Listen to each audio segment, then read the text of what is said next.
currently in Dragon Ball Super, who are the appropriate warriors to go to the second tournament of power. But now things are on another level. The powers go beyond what you can imagine, and the universes that were not in the first one will be this time. Piccolo is the first name on this selection, remembering that it's not about who is the strongest, but it's a new dynamic that I'm going to use. Subscribe to the channel, leave your like, and activate the bell. Throughout the entire franchise, Piccolo went from being a villain to becoming a mentor to Gohan, and also one of Earth's most loyal protectors. Recently, Piccolo reached a new form, known as Orange Piccolo, thanks to the awakening of his true potential with the help of Shenron. This power placed him on a new level, finally doing justice to his strategic and tactical value in large-scale battles. Piccolo is analytical, calm, and has mastery of defensive and offensive techniques that can surprise even the most aggressive fighters. The Tournament of Power forever changed the way gods and mortals view strength and the balance between universes. We know that raw power is not everything, and that strategy, synergy, and overcoming are also crucial factors in a confrontation that decides the existence of entire realities. Now, faced with the growing threat of forces that even the angels consider unpredictable, a new tournament will be summoned. And those chosen to represent Universe 7 are not the strongest individually, but those whose unique characteristics, experiences, and connections make them indispensable for a collective effort. As we already have Piccolo above as the 10th warrior, it is only fair to choose his student to be the 9th warrior, Gohan. He, in turn, is the natural extension of that choice. With the new form known as Gohan Beast, he finally embraced his role as a protector warrior. This transformation is a pure expression of his hybrid potential. Human and Saiyan genes united in unparalleled power. Gohan surpassed limits, even without constantly training like Goku or Vegeta, and in his clash with his own father, he showed himself capable of surpassing Ultra Instinct momentarily. The synergy between Gohan and Piccolo is a trump card. They train together their whole lives, have almost telepathic communication, and know each other in combat like no other pair. On the battlefield, they function as one body, and this makes them an essential duo for the new team. In the first edition of the Tournament of Power, the interaction between Gohan and Piccolo was one of the most significant and emotional of the entire competition. They already had a long history together, since the times when Piccolo was Gohan's mentor as a child. This deep bond between them was clearly reflected in every movement, in every decision made during the tournament. Piccolo fully trusted Gohan, not just as a disciple, but as a mature warrior and natural leader. In turn, Gohan showed absolute respect for Piccolo, often consulting him and adjusting strategies in sync, as if they had trained specifically to fight side by side in that extreme pressure environment.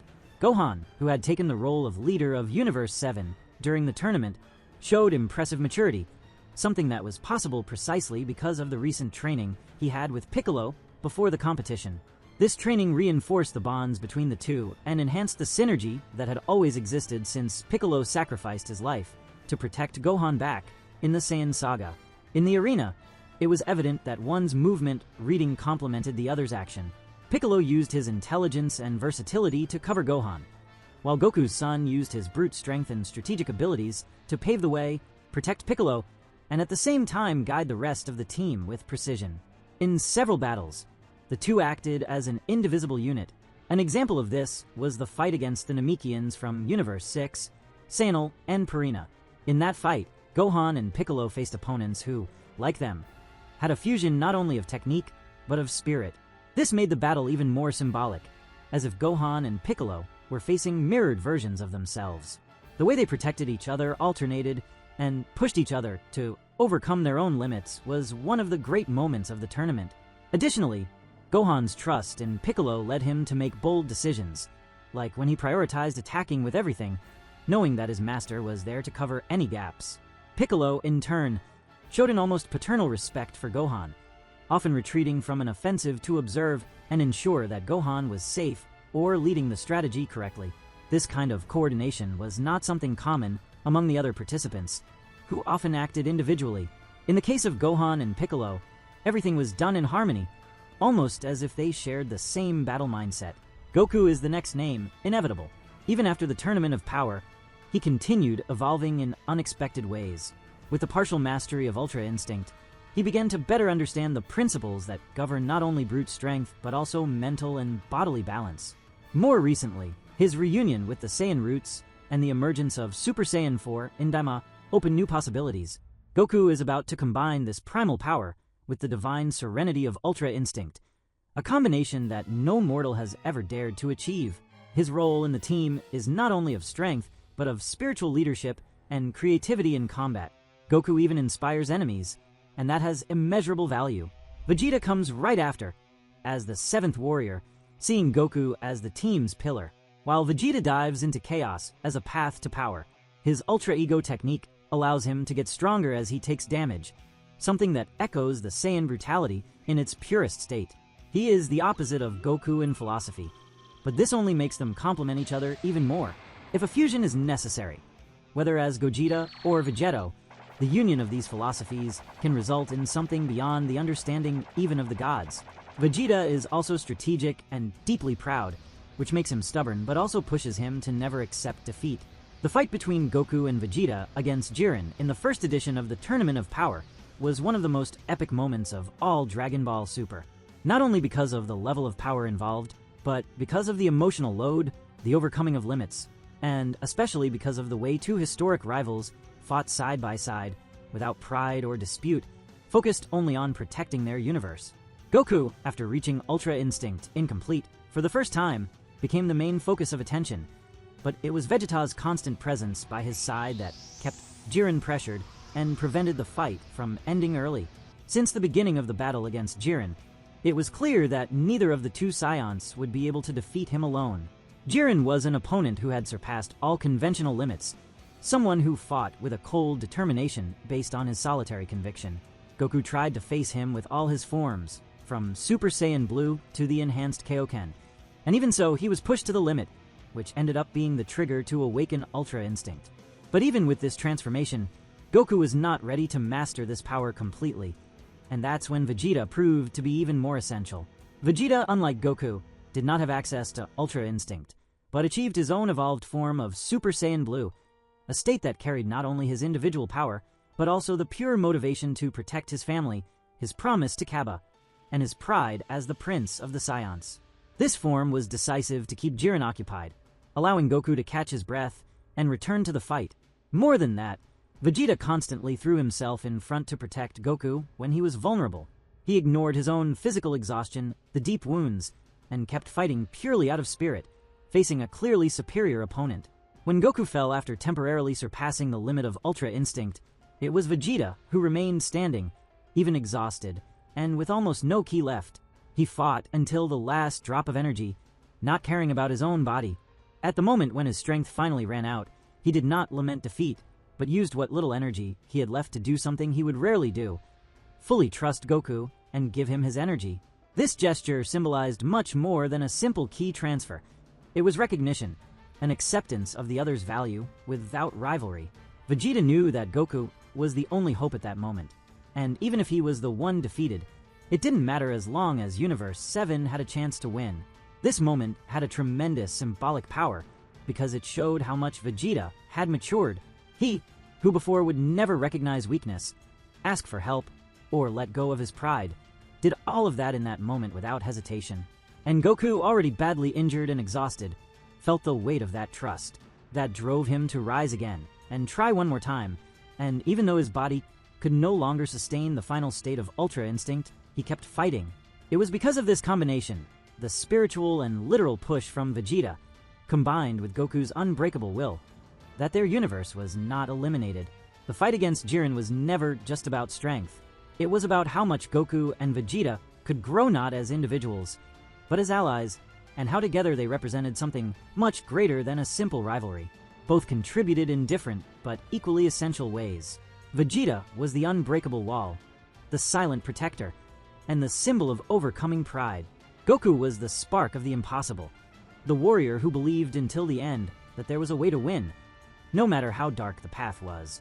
This alliance, forged over centuries of rivalry, reached its peak there. Together, even physically defeated, they made it clear that the union of the two Saiyans was the most powerful weapon of Universe 7. And even though it was FRIEZA, alongside Goku, who ended up throwing Jiren out in the end, it was Vegeta's spirit that pushed Goku until the last moment. Goten being the 6th on this list, You can already imagine who comes next, right? Anyway, although he is often seen as young and unprepared, times have changed. Now older, he trains with Goku and Trunks and carries the pure potential of a hybrid Saiyan. His energy is fluid, and his fighting style approaches Goku's speed in his younger years. Goten also stands out for his ease in performing fusions, especially with Trunks, which can be vital if strategies like Gotenks need to be used again. Furthermore, he now understands the responsibility of protecting and fighting for an entire universe. Trunks, his eternal partner, complements the duo with cleverness in 5th place on this list with his more analytical fighting spirit. Having faced chaos in his own future, Trunks knows what is at stake when universes are put to the test. His current version has learned from the mistakes of the past, strengthened mentally and physically, and just like Goten, represents the hybrid potential that has impressed even the angels. Trunks carries within him the will to change destinies, something that makes him even more determined. The two in their Gotenks form can currently give a lot of trouble, even with their comedic side. The idea of taking the boys this time would be pretty cool. In 4th place is Broly, the warrior of overwhelming strength. Since the movie in which he was canonized, it became clear that his raw power defies any logic. But what used to be instability now begins to give way to a wild serenity. Training with Whis, Broly is learning to control his immense ki and already shows signs of self-control in simulated fights. In a tournament like this, Broly can be the unexpected trump card, the monster that no one can contain, but who now fights with purpose. And even though his communication is not as fluid as the others, his mere presence is a catalyst for fear and respect. Finally, the last 3. Majin Buu returns with more maturity and intelligence. After absorbing knowledge from the Grand Supreme Kai and showing new capabilities in the previous Tournament of Power, Buu remains an enigmatic but extremely useful figure. His body is virtually indestructible. He has unique abilities like regeneration, elasticity, and magic, as well as a humor that can destabilize certain enemies. Surprise is one of Buu's greatest weapons, and using him correctly is like playing a card that no one expected. And if he falls asleep again, in that case we have FRIEZA. I would put Android 17 as 2nd place, remembering that Android 17, in theory, could not be left out. He was one of the pillars of the previous victory, demonstrating not only strength, but also strategic intelligence in his defensive and patient style. Since then, he has continued training, protecting nature reserves, and quietly observing universal events. His infinite energy, combined with the ability to create force fields and wear down opponents, makes him the perfect support warrior for any formation. He was the one who wished for the return of the universes, but I think this time he wouldn't be taken because his arc in the Tournament of Power was epic, and to avoid ruining the hype of the character, let him be saved for another saga and not a new Tournament of Power, leaving 2nd place for FRIEZA. FRIEZA, since his transformation into Black FRIEZA, has shown that he has a bigger plan and is clearly evolving in secret. Including FRIEZA in a rival team would be a great narrative device, further increasing the tension between universes and potentially being directly linked to his plan. And finally, in 1st place is Myrus. If he is allowed to participate in his human form, even without angel powers, he still carries tactical and combat knowledge that few have. He trained Goku, observed multiversal battles, and knows how celestial mechanics work. In combat, he would be like a chess master, but if Myrus is not available, GRANOAH can take the spot, with his ability to condense all his power into a short period and his eyes with absurd precision. GRANOAH has become an almost mythical figure. He understood the cost of revenge, and now seeks redemption, and that makes him even more powerful. We just don't know if he will be alive by then, or if they will change his condition. This team, united not by individual strength, but by the ability to connect and evolve together, represents Universe 7's best chance to face what's coming. These are 10 warriors who carry stories, legacies, and purposes, and that is what makes them the true front line. Comment if someone is missing from this list, or if you would do it differently.